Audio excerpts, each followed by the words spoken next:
So Sridhar Reddy గారు చెప్పండి. So ఇవాళ సీఎం కలిశారు సిఆర్ పాటిల్ను, జలశక్తి మినిస్టర్ను. ఆయన ప్రపోజల్ ఏంటంటే ఇచ్చంపల్లి, నాగార్జున సాగర్, ఆ తర్వాత కావస్తే అక్కడి నుంచి రాయలసీమకు నీటిని తరలించకపోవచ్చు అన్న ప్రపోజల్ పెట్టారు ఆయన. గతంలో కూడా దాన్ని వ్యతిరేకించిన విషయాన్ని మనం గమనించాలి కదా. ఇప్పుడు బేసికల్లీ ఈ గోదావరి బనకచెర్ల ప్రాజెక్టుకి సంబంధించి కాంగ్రెస్ పార్టీ పూర్తి స్థాయి సన్నద్ధత లేకుండా మాట్లాడుతున్నట్టు కనబడుతా ఉంది. ఆ విషయాన్ని వాళ్ళ హరీష్ రావు గారు మొత్తం వివరాలతో సహా తెలంగాణ ప్రజల ముందు ఉంచారు. నిన్న మనం చూసినాం ఏంటంటే అసలు ఏ బేసిన్ లో ఏ ప్రాజెక్ట్ ఉందనే ఒక కనీస సమాచారం లేకుండా, తర్వాత వాళ్ళ సలహాదారేమో గతంలో ఏపీ ప్రయోజనాలు కాపాడడానికి పనిచేసినటువంటి వ్యక్తి.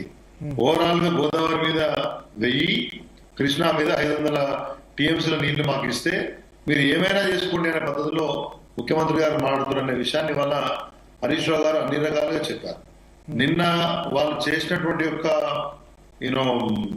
పవర్ పాయింట్ ప్రజెంటేషన్ సందర్భంగా అఖిలపక్షాన్ని పిలిచినప్పుడు కూడా దాన్ని ఒక పొలిటికల్ మీటింగ్ గా నడిపించారే తప్పితే కేసీఆర్ గారిని బదనాం చేయడానికో, అసలు ఆ ప్రాజెక్ట్ ను ఒప్పుకున్నదే అని చెప్పేసి చెప్పడానికో, రకరకాలుగా అపెక్స్ కౌన్సిల్లో ఉన్న సమావేశంలో ఉన్నటువంటి మినిట్స్ ని కొన్ని చూపించి కొన్ని చూపించకుండా ప్రజల్ని తప్పుదో పట్టించేటువంటి ఒక మార్గం నిన్న ప్రయత్నం చేశారు. దాని ద్వారా పూర్తి స్థాయిలో బదనామయ్యారు. ఏంటంటే వితౌట్ ఎనీ ప్రాపర్ ప్లానింగ్, తర్వాత ఈ తెలంగాణ కన్సర్న్స్ అనే వాటిని పూర్తి స్థాయిలో చర్చించకుండానే ఏదో హడావుడిగా చంద్రబాబు గారి యొక్క మద్దతు కోసమా, చంద్రబాబు గారి యొక్క మెప్కోల్ కోసమా, ఇప్పుడు అర్జెంట్ గా బనకచెర్ల అయిపోవాలి, లింకింగ్ జరిగిపోవాలి.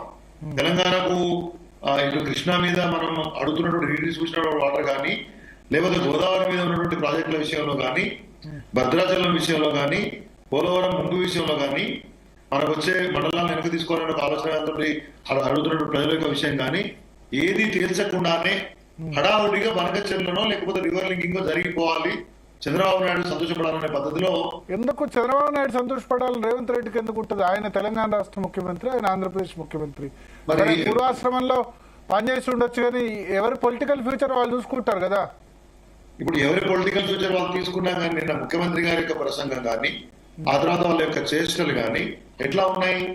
6 నెలల నుంచి మేము బనకచెర్ల మీద మాట్లాడుతూ ఉన్నాం, కేంద్రానికి లేఖలు రాశాం, జనసంఘానికి లేఖలు రాశామన్నటువంటి చెప్పిన వాళ్ళు నిన్న ఏ ప్రాజెక్టు ఏ బేసిన్ లో ఉందనే విషయాన్ని అధికారుల సమావేశంలో చర్చించే పరిస్థితి ఉందంటే what was the preparation, what was the seriousness basically?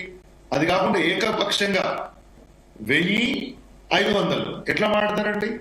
KCR గారు ఒక గోదావరి మీదనే ఉన్నటువంటి 3102 టీఎంసీస్ యావరేజ్ ఉంటే 1950 టీఎంసీస్ మనకు రావాలని చెప్పేసి ప్రతిపాదించినటువంటి ప్రభుత్వం కేసీఆర్ గారు ప్రభుత్వం అయితే, కృష్ణాలో 763 టీఎంసీస్ రావాలని చెప్పేసి మనం పోరాడుతూ ఉంటే కృష్ణాలో 500 టీఎంసీలు వస్తే సరిపోతుందని ముఖ్యమంత్రి ఎట్లా అంటారండి ఏకపక్షంగా?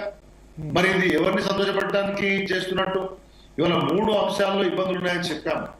ఒకటి గోదావరి బనకచెర్ల, రెండవది రాయలసీమ లిఫ్ట్ ఇరిగేషన్ అనేది కంటిన్యూ అవుతా ఉంది, ఆ వర్క్ ఇంకా ముందుకెళ్తా ఉంది. ఈ ప్రభుత్వం, గత ప్రభుత్వం కేసీఆర్ గారి నేతృత్వంలో పెట్టిన అభ్యంతరాలను కారణాలు ముందు పోతుంటే వీళ్ళు యాక్టివ్ పనిచేయట్లేదు. సాగర్ రైట్ కెనాల్ ఎక్స్పాన్షన్ సంబంధించి కూడా మాట్లాడుతూ ఉన్నారు.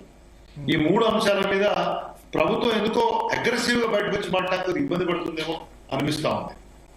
దట్ ఈస్ అందుకనే గతంలో వారికి సంబంధాలు ఉన్నాయి, వాళ్ళ పార్టీలో పనిచేశారు, కాదని ఎవరు అనలేరు, అనేక సార్లు చెప్పారు, తప్పు కూడా ఏమకపోవచ్చు. కానీ తెలంగాణ ప్రయోజనాలను కాపాడే దగ్గర కూడా ఇట్లా భేషజాలు, మీమాంసలు, ముందు వెనుకలు ఉంటే రేపు పొద్దున ముఖ్యమంత్రి మాకు 1000 టీఎంసీలు చాలనేట్లు అంటారు. ఆల్రెడీ 968 టీఎంసీస్ కి ఇంతకుముందు జియోస్ ఉన్నాయని చెప్పిన తర్వాత అప్పుడు 1000 టీఎంసీల గురించి మాట్లాడటం ఏంటి? దయాకర్ గారు, నేను ఇంతకుముందు ఇదే క్వశ్చన్ రైజ్ చేశాను.